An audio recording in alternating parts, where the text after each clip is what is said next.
الأبصار ونيائها وعلى آله وصحبه وسلم اللهم صل وسلم وبارك عليه. Jamaah dirahmati Allah, mari sama-sama kita mengikuti acara selanjutnya, yaitu belajar yang akan disampaikan di guru kita kepada Al-Mukarram Kiai Haji dan Jubairah. Pada yang bersilakan dengan segala hormat. Allahumma shalli ala sayyidina Muhammad.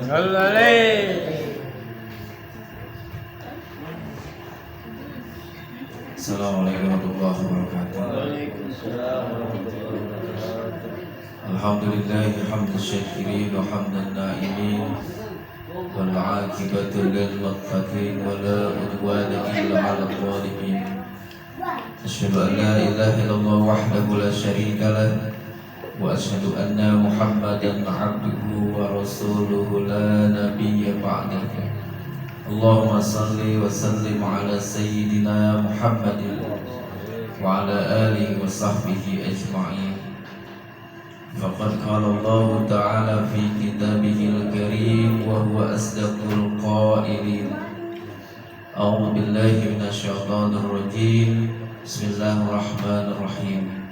Wa in ta'addana rabbukum la in syakartum la azidannakum wa la in kafartum inna 'adzabi lasyadid.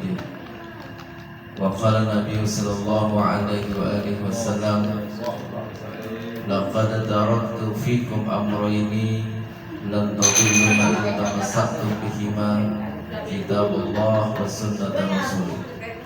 Sadaqallahul azim wa sadaqa rasulun nabiyul habibul karim wa nahnu ala dhalika minasyahidin wa syakirin. Alhamdulillahi rabbil alamin. Amma ba'du. Yang saya hormati Sayyidul Majlis Ibunda Hajah Zawiyah Salimah Tanallahu bituli hayat. Yang saya hormati jamaah Majlis Pengajian Malam Jumat atau Jimat. Insyaallah pada kesempatan malam yang berbahagia ini masih diberikan ridho dan keberkahan Allah Subhanahu wa taala. Pertama sekali senantiasa kita ucapkan rasa syukur kita kepada Allah Subhanahu wa taala yang mana dengan qudrat dan iradahnya malam hari ini kita masih diizinkan oleh Allah, ditakdirkan oleh Allah untuk duduk bersama dalam rangka melaksanakan kewajiban kita yaitu menuntut ilmu. Mudah-mudahan apa yang kita pelajari menjadi ilmu yang bermanfaat dan mendekatkan diri kita kepada Allah Subhanahu wa taala. Salawat berangkai salam senantiasa dilimpah curahkan kepada Nabi Yuna wa Habibuna Muhammad sallallahu alaihi wasallam yang telah memberikan tarbiyah kepada kita dari alam jahiliyah hingga ke alam Islamiyah seperti sekarang ini. Hadirin yang dimuliakan Allah Subhanahu wa taala, masih dalam kitab Mukhtarul Ahaditsin Nabawiyah, Kanjeng Nabi Muhammad sallallahu alaihi wasallam bersabda, "Innallaha, sesungguhnya Allah atau benar-benar Allah, yuhibbul mutawassa, yaitu mencintai orang yang bersih." Kenapa Rasulullah mengatakan bahwa Allah ini suka terhadap orang yang bersih? Wa yakrahut tawa'ub, kemudian Allah tidak menyukai atau membenci orang tasawuf. Ini artinya muab. Jadi Allah mencintai orang yang bersih, kemudian Allah membenci orang yang muab. Fa'idha atosa ahadukum, fa'idha maka jika atau apabila atosa orang yang bersih, ahadukum di antara kamu, hamidallah kemudian memuji Allah Subhanahu wa taala, kana haqqo ala kulli muslimin sami'ahu, dan kewajiban bagi orang muslim atau kulla muslim tiap-tiap orang Islam sami'ahu yang mendengarnya, mendengar orang yang bersin tadi, ayaqulahu maka berkata yarhamukallah, maka semoga engkau mendapatkan rahmat dari Allah. Kemudian amat tasaubu fa innama huwa minasyaiton. Kemudian orang yang menguap maka sesungguhnya itu berasal dari syaitan. Faida, dan jika tasa'aba, dan orang yang menguap ahadukum di antara kamu, fal yataraddahu mastata'a, maka tahanlah sekuat tenaga kamu. Kenapa orang yang bersin ini disukai Allah? Karena pada saat bersin itu orang pasti mengucapkan alhamdulillah. Maka ketika bersin alhamdulillah dia memuji Allah. Maka wajib bagi yang mendengar, kita orang-orang Islam menjawab yarhamukallah. Kemudian yang bersin mengucapkan lagi yahdikumullah. Nah, tetapi apa semua yang bersin itu dicintai oleh Allah? Enggak juga. Sekarang banyak orang yang bersin bakal main. Kadang bersinnya enggak sekali. Dan jangan dikira ada juga orang yang bersin bakal main mati seketika.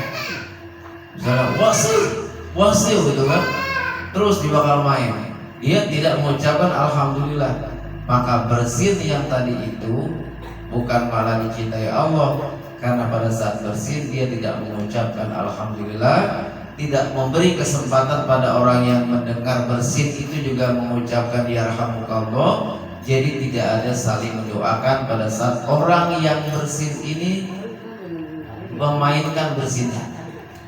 Pernah dengar nggak orang bersin bakal main? Pernah. Jadi bersin seakan-akan tuh dijadikan olok-olok. Ketika bersin cukup, ketika kita bersin sekali kita ucapkan alhamdulillah, segala puji bagi Allah. Kenapa? Sekarang banyak orang kalau bisa bersin bisa masuk rumah sakit gitu. Karena ketika bersin berarti keluarlah penyakit dalam diri kita. Karena keluarnya penyakit, napas kita jadi lega, tenggorokan kita jadi plong, kita ucapkan alhamdulillah, segala puji bagi Allah. Kemudian dibalas lagi dengan kalimat yarhamukallah, semoga engkau merahmatimu. Kemudian saling mendoakan. Nah, ketika orang bersin kemudian terjadi saling doa di antara kita, maka ini bersin yang sangat disukai oleh Allah Subhanahu wa taala. Kemudian kenapa di sini wa yaqrawut tasa'ub, dan Allah tidak menyukai orang yang menguap. Kenapa orang yang menguap itu tidak disukai oleh Allah? Karena menguap berasal dari setan. Kan kita kadang kalau ngantuk tuh biasanya nguap ya. Bedanya nguap sama antuk apa?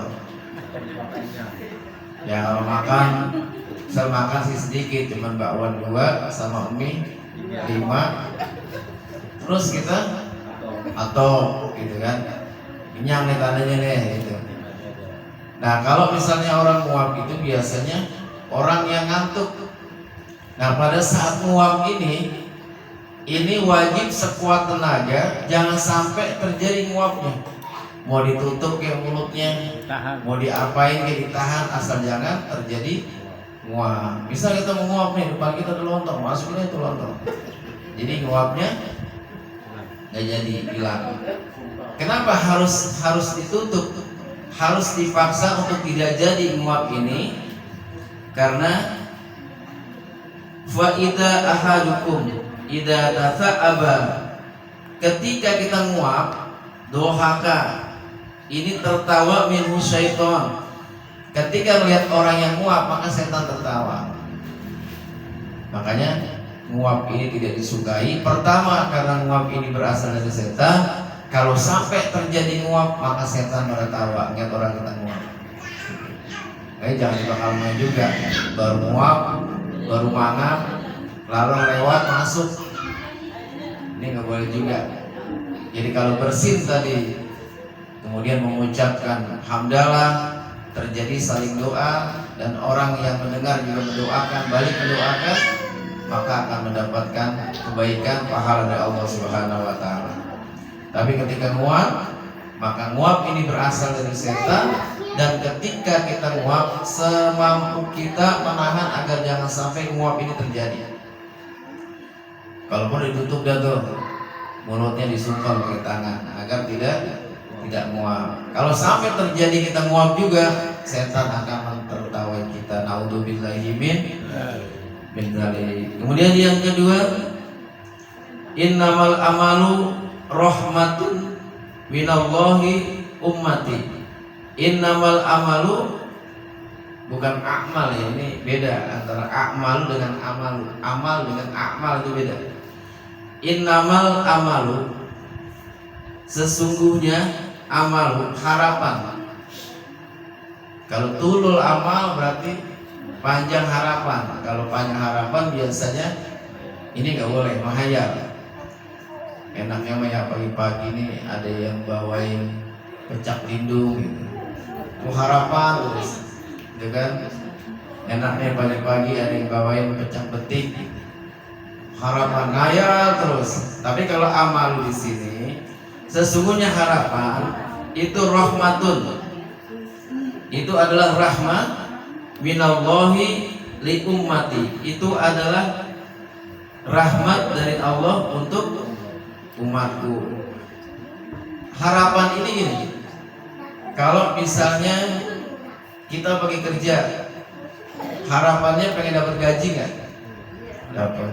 Wajar nggak orang kerja pengen dapat gaji? Nah sekarang kalau nggak kerja ngarepin gaji, itu harapan bukan? Bukan. Kita kerja pengen gaji, pantas. Nggak kerja pengen gaji, nggak harap. Sama lebaran ya, kerja kagak, di rumah kagak, mudah-mudahan dapat THR. Yang ngasih sama THR, gitu kan? Terus kita dagang berharap laku, ketika laku dapatkan keuntungan, maka harapan ini rahmat. Tapi nggak dagang, laku di rumah aja deh, ntar gua rezeki mah kalau emang ada. Kalau kata Benyamin mah rezeki emang enggak kemana-mana, tapi kalau enggak kemana-mana, dari mana duitnya, dari mana rezekinya. Jadi boleh kalau misalnya harapan tuh boleh. Kenapa harapan ini boleh? Laulal amalu, seandainya tidak ada harapan, mardoat ummu, maka seorang ibu tidak akan menyusui atau netein walada anaknya. Seorang ibu nyusuin anaknya punya harapan nggak? Punya harapan ntar mau gede jadi presiden misalnya. Mudah-mudahan kalau gede jadi dokter, mudah-mudahan kalau gede jadi Superman misalnya. Itu sambil nanti itu ada harapan. Coba kalau misalnya anak ini orang tua nggak ada harapan, udah ngapain dah? Buat tetein ini gue pinter saya dari sekarang. Kalau nggak punya harapan, nggak mungkin orang tua begitu lagi netein anak mikir, ntar kalau gede emang ngelawan sama gue ini. Kalau udah gede emang kali durang sama gue, mendingan juga sekarang gue ceburin ke empang. Itu bukan harapan namanya. Ntar mau udah gede mau gimana kayak, yang penting apa? Gede dulu tuh bocah. Udah gede emang ntar gimana kayak, udah usaha. Maka di sini ada harapan. Kemudian wala gorosa, dan tidaklah gorosa seorang petani, gharisun sajaran.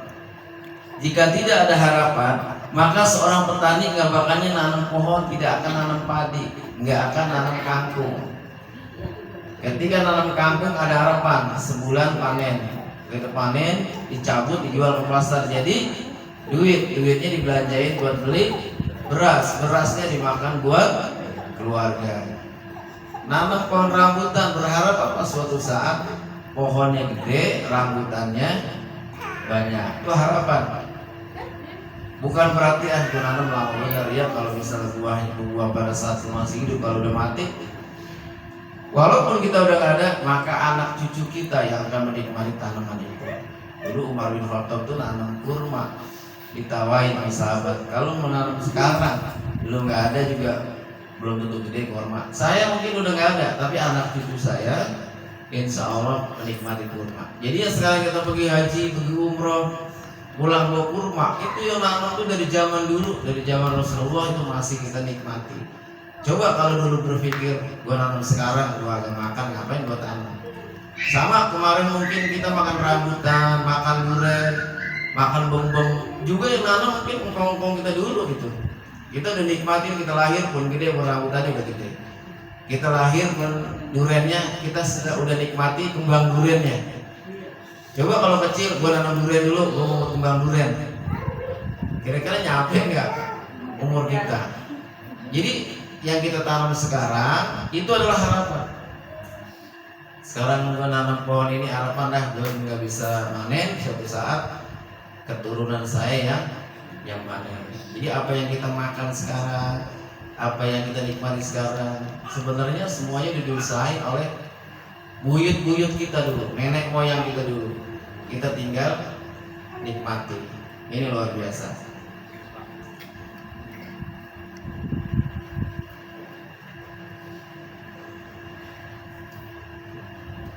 Nah, kemudian ketika kita tidak punya harapan, ketika kita ini berangan-angan, maka perbedaan angan-angan dengan harapan. Kalau harapan itu ada kemungkinan, tapi kalau angan-angan jauh dari kemungkinan. Jadi mudah-mudahan besok saya ke pasar masih dapat kangkung gitu. Itu harapan gitu namanya, harapan. Tapi kalau misalnya besok saya duduk di jalanan, kali aja ada yang ngasih durian gitu. Itu harapan apa hayalan itu? Hayalan. Kayak nggak boleh. Namanya tulul amal, panjang angan-angan.